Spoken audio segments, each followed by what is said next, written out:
No, everything is fine. Do you want to just dive into this one then? We should, for sure. Let's do this. Let's crack on in. So our final best of 3 of the night is going to be LLL.Jona versus KS.Sjaak, and back on Star Station for another PvZ. Let's see 2-base Swarm host. That would be cool though. I don't think I've seen Jona do that kind of thing. I think he prefers to have a more aggressive style with different kinds of units. But once again, we are here on Star Station, seemingly a fan favorite, a player favorite map for this tournament. In the top left, from Team Alliance, it's Jona, the purple Zerg, the pink Zerg. And in the bottom left, the blue Protoss on Team Knights Gaming, it's Sjaak. Two teams that are obviously very well represented in the Dutch StarCraft League. Pretty sure both players are relatively young, as well. Actually, most StarCraft players are kind of young. Yeah, the only people who kind of aren't younger than, oh god, what esports games? Quake players tend to be getting on a bit now. Yeah, because they started. They started like Quake 3. Yeah, and that was a while ago. So, yeah, I really want to see. Oh, no, there's one identical. Very unique thing. We saw Jona do a small drone extractor trick. I think the verdict on it is that it's not necessarily better, but it's not worse. So it's more like a matter of preference. It's roughly the same, so it doesn't really matter. But did you ever notice that this map is like flying? I never noticed. Yeah, it's a star station. Yeah. Oh yeah, but it's not a station. Oh, I see what you mean. It's actually moving. Yeah, it's more like a ship, like in that single player map when you play Zerg and you actually board the whole ship with one Zerg unit, and it infests the whole thing, obviously. One thing that I did see, and now I can't unsee, is the eye in the center of the map. It's not that bad. There's already 4 eyes on the mini map, so yeah, there's 4 eyes, and then there's a big one that's connected by all of the eyes. Yeah, it's kind of true. But gateway expand here from Sjaak. Not taking any gas yet, which is very strange. So it looks like it's gonna go really fast Nexus. Yeah, probably. Probably feels really safe on this map. As you mentioned, we usually see both Protoss players getting at least 1 gas, or maybe even 2 gases before throwing down a Nexus. So it is a bit of a greedy move, even though you won't really you get your Zealot even faster out if you want to, or you could get your Zealot even faster out. You could start it right now if he wasn't supply blocked, but that's going to be resolved any second. And is he going to wait all the way till Stalker?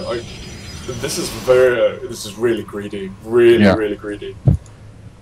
Well, he's going to spot the expansion, and timing should of course tell. Oh, he backs off from the Zerglings immediately. Doesn't even get a scout off into them. Okay, he's just going to juke around them a bit, just to be safe. And now he's going to get a good scout off. Sees that there's no gas taken actually for the Zerg, which is kind of a big tell, because it means Zergling speed is going to be delayed heavily. And of course, the moment the probe dies, Jona takes. It's only 1 gas, but it's still an interesting move. At least Sjaak knows, like, okay, I don't really have to worry about a Speedling run by or a very early Roach bust. Jona is probably just going to play macro.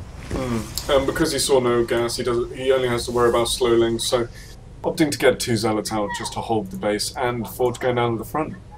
Yeah. Of course he can't go for a sentry because he doesn't have 100 gas yet. Yeah. He barely has any gas. I wonder if he's just going to use this Forge to supplement with some cannons, or if he's going to go into some really fast +1. Link's trying to get into the main, get sort of zone out, but it's... Oh, now there's an opening actually, if they just walk around. Yeah, and they're going to do it, and they're going to get into the main and see... Well, if he checks the gas line, he's going to be like, wow, really? That greedy? Yeah, it's a really greedy build here from Sjaak, and the question is, how is he going to respond? Like, he should see that the... that the Forge was quite late. Sorry, I had a brain fart there. That the Forge was quite late. This is the gateway expand, hence he should expect gateway pressure as soon as Warp Gate finishes. So, is he gonna stay on 2 base? What tech is he gonna go with? Is he gonna go expand? He's already making 6 links at this point. I'm not sure if that's the correct move, because you just want to make drones. Links are not gonna do that much. Yeah, or at least if you want to make some links, make 2 and then just position them. We got an early move out from Sjaak actually. Warp Gate is still quite a ways away from finishing, but he's already, taking map control with, okay, 1 proxy pylon being thrown down, 1 Zealot gonna get spotted by these 2 links. And there's actually no Roach Warren.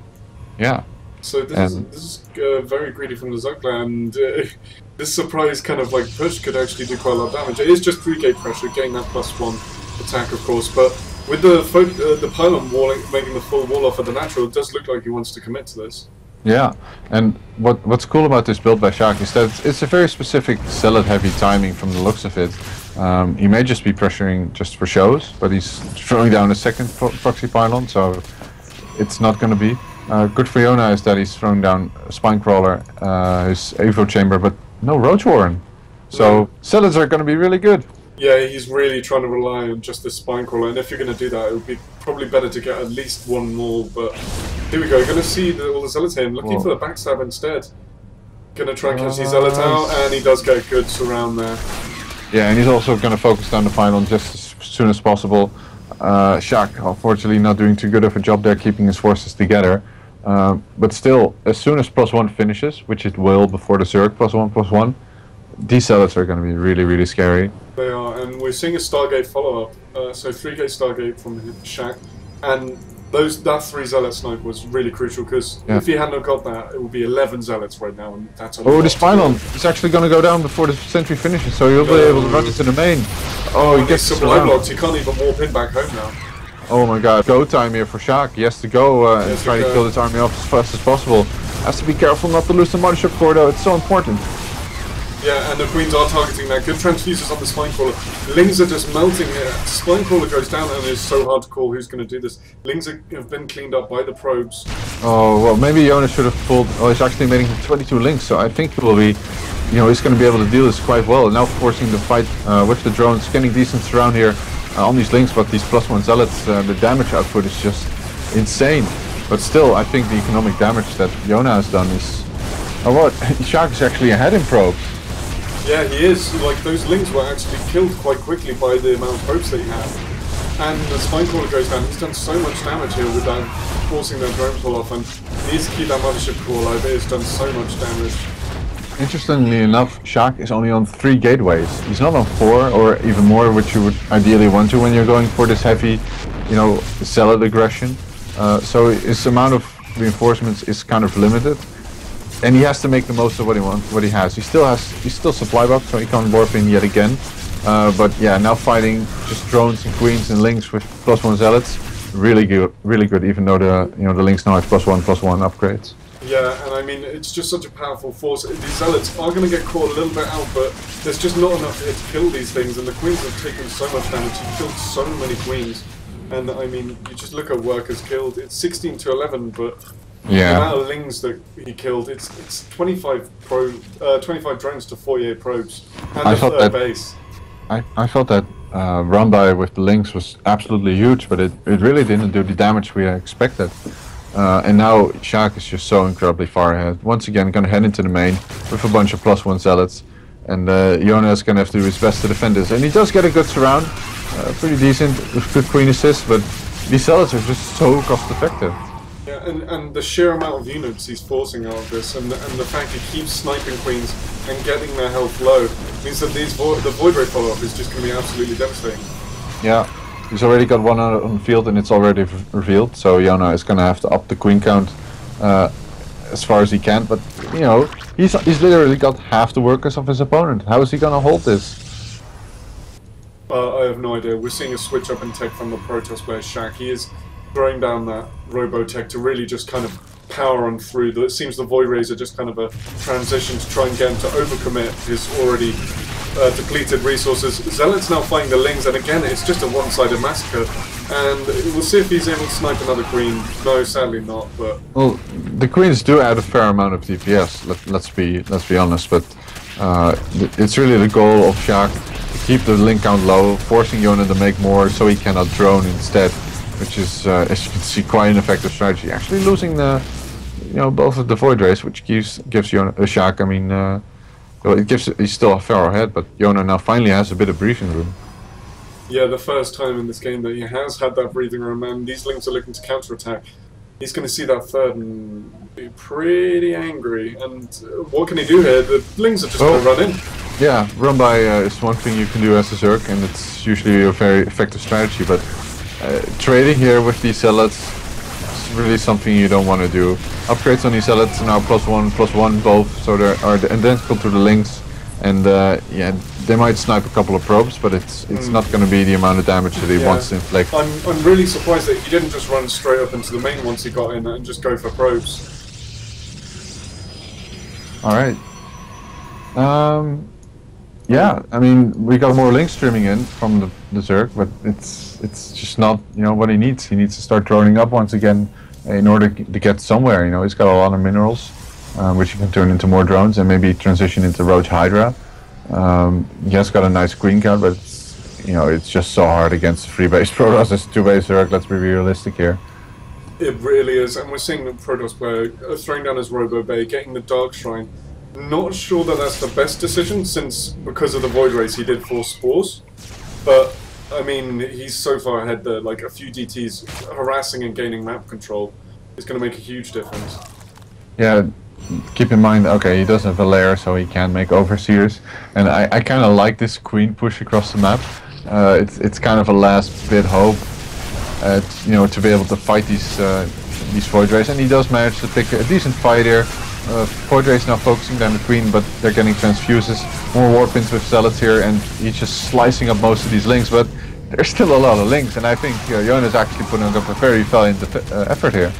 He is fighting to the last, and he's putting up a valiant fight as well. None of the Queens have come down. These Void Rays cannot engage, and he's going to get the third. Yeah, I love this when we're saying like, oh, he's so far ahead, oh, I don't see him coming back, oh, GG anytime, and now he suddenly pushes across the map with links and queens and takes down the freaking third of the Protoss. How cool is that? Yeah, and going for Hive now, but these DTs coming out, these queens are not making it back home anytime soon, and that's going to be a huge blow. Oh, yeah, I mean, yeah, they did their, you know, they served proudly, but it just wasn't meant to be, and you have to say that Jona does have a lot of minerals left for some reason. You could inject for once and get more drones out of it if you wanted to. But yeah, the tech advantage for Sjaak is just humongous. He's getting Archons, he's getting Colossi, he's double expanding, you know, to get his economy back up where he wants it to be. Looking at the actual amount of army, we see he doesn't have that much, but I don't think he's too worried.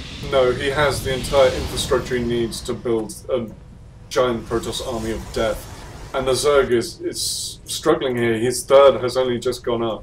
Well, he does have 2/2 for his links, which is actually really good, because as we've seen, 2/2 links actually do a lot of damage. And once he gets the Hive, which he now has, he can actually upgrade Adrenal Glands. But it seems like Sjaak really wants to continue this aggression, which he started at the start of the game, and move out with Archons and Colossi, which, if you hadn't read the news yet, they're pretty good against links. Yeah, especially 2-1 on the Archons and Colossus. Oh my god. These links just die.